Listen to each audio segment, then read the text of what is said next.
Resident Evil: Welcome to Raccoon City is a 2021 action horror film written and directed by Johannes Roberts.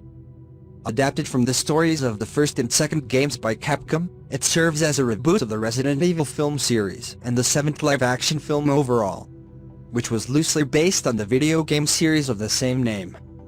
The film stars Kayusko Delario, Hannah John Kamen, Robbie Amell, Tom Hopper, Oven Joja, Donald Logue, and Neil McDonough. Development took place in early 2017, after Resident Evil: The Final Chapter was released, with producer James Wan expressing interest in the project. Later, Constantin Film chairman Martin Moshkovich said that a reboot of the film series was in development. In the same month, Wan was called to produce the reboot with a script by Greg Russo. Subsequently, Roberts was hired as both writer and director, and both Wan and Russo left the project. Filming began on October 17, 2020, in Greater Sudbury, Ontario, Canada. The film underwent reshoots in May 2021. Resident Evil: Welcome to Raccoon City had its world premiere at the Grand Rex in Paris on November 19, 2021, and was theatrically released on November 24, 2021, in the United States by Sony Pictures Releasing. The film received mixed reviews from critics. In a flashback, Claire and Chris Redfield are children that are living in the Raccoon City orphanage. Claire meets Lisa Trevor, a girl who has been experimented on, and becomes friends with her. Dr. William Birkin, an employee for the Umbrella Corporation, oversees the orphanage and takes children for his own experimental research. Later, Birkin takes Claire to experiment on her, but Claire runs away. In 1998, Claire returns to Raccoon City, hitchhiking in a semi-truck. While distracted, the truck driver hits a woman who is walking in the road. When Claire and the driver investigate, the woman disappears, leaving only a pool of blood behind. The truck driver's dog licks the blood, and over time begins to foam at the mouth and becomes erratic. Meanwhile, Leon S. Kennedy, a rookie police officer, wakes up for his first day working for the Raccoon City Police Department. He goes to the town's diner where he falls asleep at the counter. Jill Valentine and Albert Wesker, who are also at the diner, wake Leon up as they leave. Leon notices at the diner's owner's blood coming from her eyes when a deformed crow crashes into the window. Claire heads to Chris's home where she picks the lock with her knife and enters. Chris comes downstairs on his way to the police station, and Claire explains that she returned to Raccoon City to warn Chris about the Umbrella Corporation. She explains that she has been in contact with Ben Bertolucci, a conspiracy theorist who claims that Umbrella has poisoned the city's water and made a huge mistake. Meanwhile, a siren goes off informing citizens to stay in their homes. Chris leaves for the police station while Claire steals his motorbike. Before Claire leaves, a child breaks into the house, running from his mother. Both have severe hair loss, are erratic, and bloody. At the police station, the Stars Alpha team meet with Chief Brian Irons to discuss the recent events in the city. Irons explains he doesn't know what is going on, but that Bravo team is missing while investigating a death at the Spencer mansion. Alpha team is sent to the mansion to see what has happened. At the meeting, Wesker gets a page to check his locker by an unknown person. In his locker is a PTA with instructions on it. Traveling in a helicopter, Stars team find Bravo team's police car and follow tracks to the mansion. Inside, the team splits up with Wesker and Jill going upstairs. There, Wesker secretly follows the map on his PDA and enters a secret code on a piano, revealing a secret passage. Jill then sees their helicopter crashing into the mansion, after the pilot Brad Vickers gets bitten by a zombie. After the crash, Wesker reveals that he has been hired to reveal secrets of Umbrella, and will use the secret passage to steal Dr. Birkin's virus. Wesker saves Jill from a zombie before leaving the team. Meanwhile, Chris and Richard Aiken encounter the bodies of Bravo team being eaten by zombies. Richard is eaten while Chris battles the horde, ultimately being saved by Jill. Jill and Chris run from the zombies, following Wesker into the secret passage. Leon is asleep at the front desk of the police station when the truck driver, now bitten by his dog, begins to turn into a zombie and crashes his truck at the entrance of the station. Chief Irons shoots the aflame zombie, waking Leon up. Irons announces he is leaving, and leaves Leon in charge. Irons travels out of the city, but is stopped by Umbrella guards who shoot civilians who are trying to escape the city. Irons returns to the station and is attacked by a zombie dog but is saved by Claire.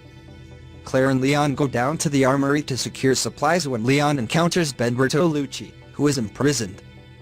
Ben steals Leon's gun, but is bitten by a zombie inmate before he is able to escape his cell. Leon, Claire, and Irons then abandon the police station and travel to the orphanage, looking for a secret umbrella tunnel in the building. While there they encounter a liquor which kills Irons, but Leon is saved by Lisa Trevor, who recognizes Claire and gives them the keys to the secret passage. Wesker, traveling through the passage, encounters Dr. Birkin, who is in the midst of securing his life's work. Birkin reaches for his gun, shooting Wesker in the chest before Wesker shoots Birkin, nearly killing him. Birkin's wife Annette then grabs the gun, but Wesker shoots her as well. Then, Birkin's daughter Sherry grabs the gun. Wesker hesitates to pull the trigger, before being shot by Jill. Chris rushes to Sherry and finds that William has injected himself with the G-virus. Chris and Jill run from Birkin, who begins to mutate. Claire and Leon then shoot Birkin, letting the 5 survivors escape to an underground train. The train is stopped when Raccoon City begins to be destroyed, allowing a fully mutated Birkin to attack the train. Leon finds a rocket launcher and shoots him. In a mid-credits scene, Wesker wakes up in a body bag, unable to see anything. A figure then hands him sunglasses and reveals herself as Ada Wong. Pre-production took place in early 2017 while Resident Evil: The Final Chapter was still in theaters, with Constantin Film chairman Martin Moshkovich saying that a reboot of the series was in development, and producer James Wan expressing interest in the project. In December 2018, it was announced that Johannes Roberts was attached to write and direct the film. However, Wan later confirmed that same month that he was no longer involved in the project and said that news of his involvement was premature, and instead produced Mortal Kombat. During an interview with IGN in March 2021, Roberts said he wanted to give the film a darker tone. "The big thing for me in this film is the tone. What I loved about the games was that they were just scary, and that's a lot of what I wanted, that atmosphere. It's raining constantly, it's dark, it's scary. Raccoon City is a rotten character," he said. "I wanted to mix it with the fun side, especially with the narrative style of the first game. We had a lot of fun, we even used the fixed angles that the first game has when the characters are at Spencer Mansion." Inspired by John Carpenter's films, including Halloween, Assault on Precinct 13, and The Fog, the filmmaker explained that the origin story is a piece divided between 2 main locations: Spencer Mansion and the Raccoon Police Department, which first appeared in Resident Evil 2. Was a wonderful cinematic experience with the tone, the constant darkness, the rain, the look of the game, and I just took that and said yes. "This is the world I want to work in," Roberts said. "We chose the tone for the remake of the second game and made it our model for this film."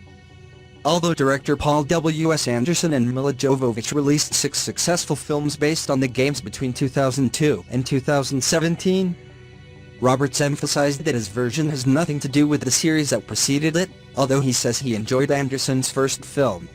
"It's a totally separate story that is based on the roots of the game and the world of terror," he said. "I fell in love with Mila Jovovich. That first film is a lot of fun. But it was a real pleasure to get the reins of a new franchise. I had never seen the horror and atmosphere of the games, what I felt when I was playing those games or watching from behind the shoulders of people playing games. I never felt it on the screen, and this is something I wanted to tell you about." On review aggregator website Rotten Tomatoes, the film holds an approval rating of 29% based on 31 reviews, with an average rating of 5.10. On Metacritic, it has a weighted average score of 44 out of 100 based on 15 critics, indicating mixed or average reviews. In a positive review, Johnny Leksinski from New York Post gave 3 out of 4 stars and wrote, "The film is empty-headed good fun that's blessedly under 2 hours and has just enough character development to make you kind of care when someone gets bitten." Ferdosa Abdi from Screen Rant also gave a positive review, writing, "Resident Evil: Welcome to Raccoon City is a fun and faithful adaptation of the games it is based on. but is lacking in character substance. Sean Kane from Connect also praised the film and wrote, "Despite the lack of scares, minor tweaks to the game's lore and overall silliness, director Johannes Roberts' love for Resident Evil is clear in every moment of Welcome to Raccoon City." With a barrage of Easter eggs and fascinating takes on classic characters, the film's a gleeful trip back to the Spencer Mansion and Raccoon Police Department aimed squarely at fans.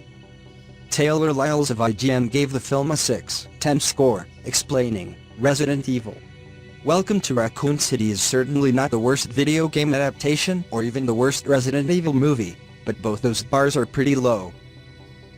Director Mr. Roberts does deserve some credit for sticking much more closely to the source material than the Paul W.S. Anderson films, but a short runtime, a rushed third act, and lack of elements to make it truly scary to watch in the dark hold it back immensely. Nevertheless, it should serve as decent fun for fans of the Resident Evil games, if only to find all the Easter eggs and references scattered throughout. In a mixed review, Mark Hansen from Slant gave 2 out of 4 stars and wrote, "Johannes Roberts' prequel ultimately remains buried by its indifference to unchecked corporate power." Charles Bromesco from the Avenue Club gave a C+ and wrote, "Alas, there's no covert greatness to the just plain underwhelming Resident Evil Welcome to Raccoon City, a reboot totally bereft of the visual distinction or creative personality that often made its predecessors intriguing diamonds in the rough." Scott Campbell from We Got This Covered gave 2 out of 5 stars and wrote, "Add on another star, or perhaps even 2, if you're a fan of the games, but Resident Evil Welcome to Raccoon City will struggle to win over those who aren't familiar with the franchise." In a negative review, Nick Skidger from Variety wrote, "In any decade, the film's bevy of unexplained details, dropped subplots, paper-thin characterizations and fright-free mayhem would disappoint." Kimberly Myers from the New York Times also gave a negative review, writing, "Resident Evil Welcome to Raccoon City may reward longtime fans of the video games by returning to the series' origins, but others will find themselves wanting to leave town, much like the movie's characters."